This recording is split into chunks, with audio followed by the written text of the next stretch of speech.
ಪಾರುಲ್ಗೆ 10 ವಯಸ್ಸು. ಅವಳು ಸಾಧಾರಣವಾದ ಒಂದು ಹುಡುಗಿ. ಅವಳು ಹುಟ್ಟದಾಗಿಂದಾನೆ ಅವಳ ತಲೆ ಮೇಲೆ ಕೂದ್ಲೇ ಇಲ್ಲ ಪಾಪ.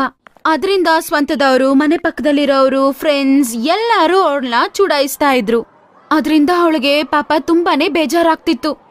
ಪೂಜಾ, ಇಲ್ ನೋಡು, ಈ ಕ್ಲಿಪ್ನ ನಮ್ಮಮ್ಮ ನನ್ಗೆ ಇಸ್ಕೊಟ್ರು. ಚೆನ್ನಾಗಿದೆ ಅಲ್ವಾ? ಅರೆ ಶೀತಲ್, ತುಂಬಾ ಚೆನ್ನಾಗಿದೆ ಈ ಕ್ಲಿಪ್. ನನಗೆ ನೋಡ್ತಿದ್ರೇನೆ ಇಷ್ಟ ಆಗ್ಬಿಟ್ಟಿದೆ. ನನ್ಗೂ ಇಸ್ಕೊಡ್ತೀಯಾ? ಹಾ ಖಂಡಿತ. ಮೆತ್ತಿಗೆ ಮೆತ್ತಿಗೆ ನೋಡ್ದಾ ಬಿದ್ಬಿಡ್ತು. ಗುಂಡು ಇಲ್ವಾ? ಹಾ ಬರ್ತಾ ಇದ್ದೀನಿ ಕಣೆ. ಆ ಇಯರ್ ಪಿನ್ ಎತ್ಕೊಡು ನಂಗೆ. Thank you. ಸರಿ, ನಿನಗ್ ಬೇಕಂದ್ರೆ ಅಮ್ಮ ಹತ್ರ ಹೇಳಿ ನಿನ್ಗೂ ಒಂದ್ ಪ್ಯಾಕೆಟ್ ತಗೊಂಬಂದ್ ಕೊಡ್ಲಾ? ಇಲ್ಲ, ನನಗೆ ಬೇಡ. ನಿನ್ಗೇನಾದ್ರೂ ಹುಚ್ಚಿಡ್ದಿದ್ಯಾ? ಅವಳಿಗೆ ಕ್ಲಿಪ್ಪಿನ ಜೊತೆ ಏನ್ ಕೆಲ್ಸ ಇದೆ? ಅವಳ ತಲೆಯಲ್ಲಿ ಕೂದ್ಲೇ ಇಲ್ಲ. ಅರೇ, ನಾನ್ ಮರ್ತೆ ಹೋಗ್ಬಿಟ್ಟೆ. ಇವಳು ದೊಡ್ಡ ಗುಂಡಲ್ವಾ?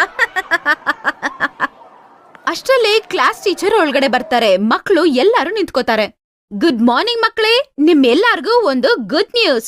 ನಮ್ ಕಾಲೇಜಲ್ಲಿ ಒಂದು ದೊಡ್ಡ ಫ್ಯಾಷನ್ ಶೋ ನಡೆಯಲಿಕ್ಕಿದೆ. ನಿಮ್ ಎಲ್ಲಾರ್ಗೂ ಇದು ಒಳ್ಳೆ ಆಪರ್ಚುನಿಟಿ ಯೂಸ್ ಮಾಡ್ಕೊಳ್ಳಿ.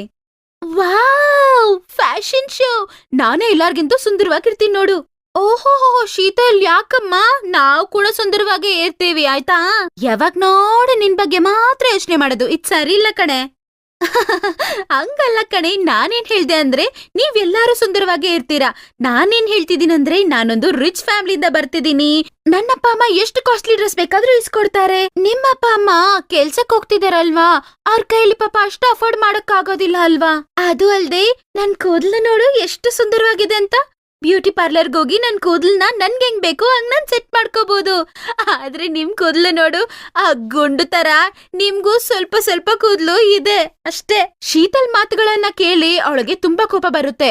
ಆದ್ರೂ ಅವಳು ಏನೂ ಮಾತಾಡೋದಿಲ್ಲ. ಪಾರುಲ್ ಅಳ್ತಾ ಮನೆಗೆ ಹೋಗ್ಬಿಡ್ತಾಳೆ. ಏನ್ರಿ ಈ ತರ ಸ್ಕೂಲಲ್ಲಿ ಹೋಗಿ ನನ್ ಮಗಳ್ಗೆ ಅಡ್ಮಿಷನ್ ಕೊಡ್ಸಿದೀರಾ? ಎಲ್ಲಾರು ಪಾಪ ನನ್ ಮಗಳನ್ನ ಚುಡಾಯಿಸ್ತಾನೆ ಇರ್ತಾರೆ ಅಲ್ಲಿ. ತುಂಬಾ ಕಷ್ಟದಿಂದ ಈ ಸ್ಕೂಲ್ಗೆ ಹಾಕಿದ್ದೀನಿ. ನಮ್ ಬಜೆಟ್ ಅಲ್ಲೂ ಬರುತ್ತೆ. ಮತ್ತೆ ಮಕ್ಳಲ್ವಾ, ಮಕ್ಳೇ ಮಾಡೋದಲ್ವಾ ಹೀಗೆ. ಅವ್ರವ್ರು ಜೋಕ್ಸ್ ಮಾಡ್ಕೊಳ್ತಾರೆ. ಪಾರುಲ್, ಇದ್ರ ಬಗ್ಗೆ ನೀನು ಬೇಜಾರ್ ಮಾಡ್ಕೊಳ್ಬೇಡಮ್ಮ.